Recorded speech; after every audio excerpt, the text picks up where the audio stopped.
নমস্কার বন্ধুরা, ঠাকুমার রান্নার ঝোলির নতুন এপিসোডে আপনাদের সবাইকে স্বাগত। ঠাকুমারি রান্নার ঘরে কত খাবার ধরে ধরে খোকা কুকু খাবে এসো।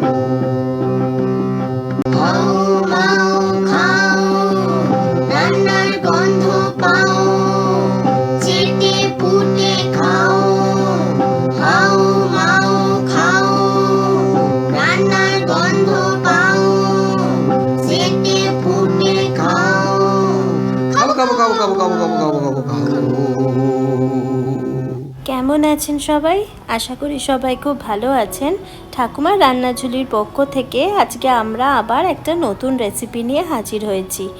হালকা হালকা ঠান্ডা কিন্তু বাইরে পড়তে শুরু করেছে, আর এই হিমেল হাওয়ায় কিন্তু মনটা বেশ একটুখানি ভাজাভুজি খাওয়ার জন্য করে। আর এই শীতকাল মানেই যত খুশি খাও, কোনো অসুবিধা নেই। গরমকালে যেমন একটু হাঁসফাঁস লাগে, শীতকালে কিন্তু সেই ভাবটা একটু কমই লাগে। তাহলে চলুন শীতের সন্ধেবেলার একটা দারুণ চটজলদি স্ন্যাক্স আপনাদের সাথে শেয়ার করি।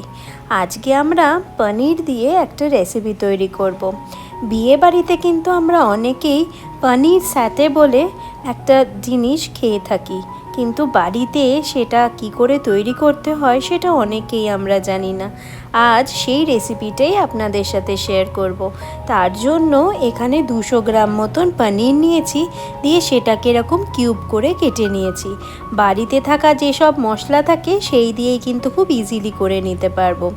যেমন রয়েছে টমেটোটাকে কিন্তু আমরা বীজটাকে ছাড়িয়ে কেটে নিয়েছি। এখানে পেঁয়াজটাকেও এরকম আমরা ট্রায়াঙ্গেল শেপে কেটে নিয়েছি। তাহলে চলুন এবার পনিরের ম্যারিনেটটা শুরু করি। তার জন্য প্রথমেই যে আমরা 200 গ্রাম পনিরটাকে কিউব ছোট ছোট করে কেটে নিয়েছিলাম, সেটাকে একটা পাত্রে নিয়ে নিলাম। এবার তার মধ্যে বাড়িতে থাকা যেসব মশলাগুলো আছে সেগুলোই দেব, কিন্তু তার আগে এর মধ্যে দিয়ে নিলাম যে কাটা পেঁয়াজটা ছিল ট্রায়াঙ্গেল করে, সেটা দিয়ে দিলাম। টমেটো, আমি এখানে আজকে পেঁয়াজ আর টমেটো দিয়ে করেছি, কেননা আমার বাড়িতে শুধু পেঁয়াজ আর টমেটোই ছিল, আর মনটা কিন্তু বেশ একটু পনির স্যাটে করছিল। এবার এর মধ্যে দিয়ে দিলাম আদা ও রসুন বাটা, সাথে দিলাম গোলমরিচের গুঁড়ো একটু ঝালের জন্য, দিলাম কাশ্মীরি লঙ্কার গুঁড়ো একটু রঙের জন্য, আর সাথে দিলাম সর্ষের তেল যাতে একটু তন্দুরি ফ্লেভারটা আসে। এবার এই সবগুলোকে খুব ভালোভাবে আমাদের মেখে নিতে হবে। আপনারা চাইলে কিন্তু এর মধ্যে আরও অনেক সবজি দিতে পারেন, যেমন ক্যাপসিকাম দিতে পারেন, কেউ চাইলে জুকিনিও দিতে পারেন। আমরা কিন্তু বাড়িতে যা ছিল তাই দিয়েই তৈরি করেছি।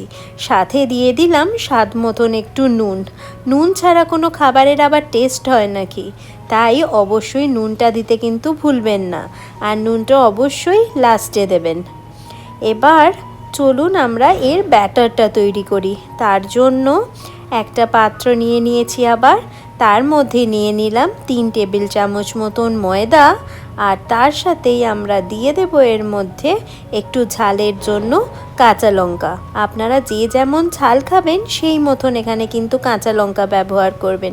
আমরা একটু হালকা ঝালঝালি পছন্দ করি, তাই সেই মতন দিলাম। এবার এর মধ্যে আবার দিয়ে দিলাম লাল লঙ্কার গুঁড়ো, আর সাথে কিন্তু দিয়ে দিয়েছি এর মধ্যে গোলমরিচের গুঁড়ো, আর তারপর দিলাম এর মধ্যে আদা রসুনের বাটা। এবার এই ব্যাটারটাকে একটু ক্রিস্পি করার জন্য দিয়ে দিলাম 3 টেবিল চামচ মতনই কর্নফ্লাওয়ার। মনে রাখবেন ময়দা আর কর্নফ্লাওয়ারের রেশিওটা কিন্তু 1:1ই হতে হবে, মানে 1 চামচ ময়দা হলে 1 চামচ কর্নফ্লাওয়ার।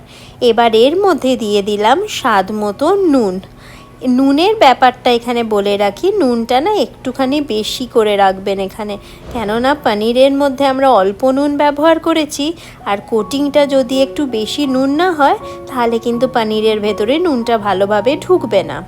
এবার এটা দিয়ে আমরা খুব ভালো করে এবার একটুখানি মিক্স করে নেব, যাতে ব্যাটারটা কেমন হবে, একটু হালকা ফ্লোই টাইপের, কিন্তু খুব পাতলাও নয় আবার খুব গাঢ়ও নয়। দাঁড়ান 2-3 মিনিট ফেটানোর পর আপনাদের দেখাই আমাদের ব্যাটারটা ঠিক কেমন হবে। ঠিক এই রকম দেখুন চামচে নিয়ে নিয়ে।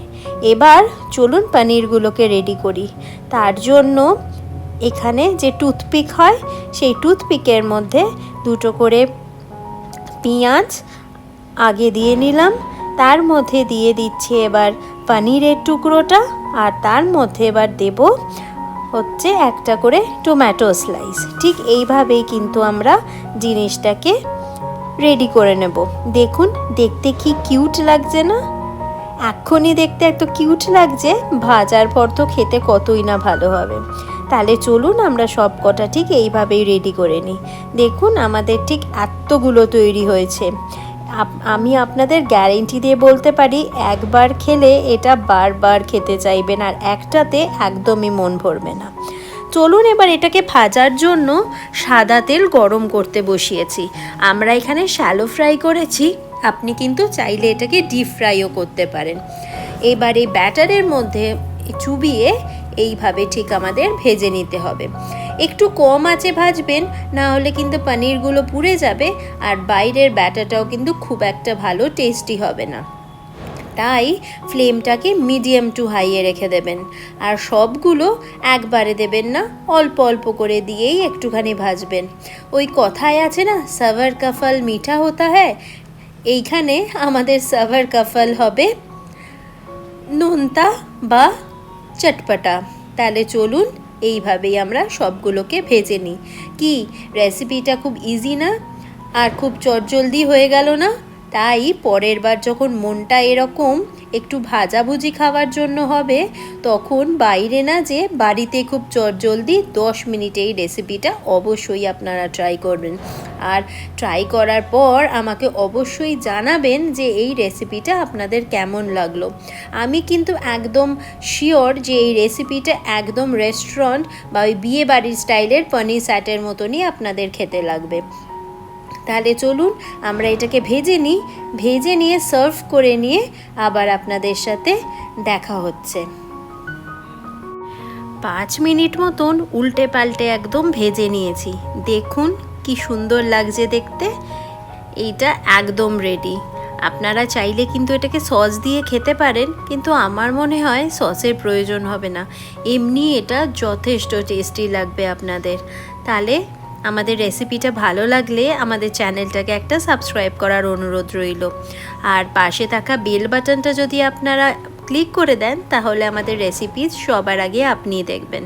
সবাই ভালো থাকবেন, সুস্থ থাকবেন, এবং চায়ের সাথে এই রেসিপিটা আপনাদের কেমন জমলো সেটা কিন্তু অবশ্যই জানাবেন। আমরা আবার একটা রেসিপি নিয়ে খুব তাড়াতাড়ি চলে আসবো আপনাদের কাছে।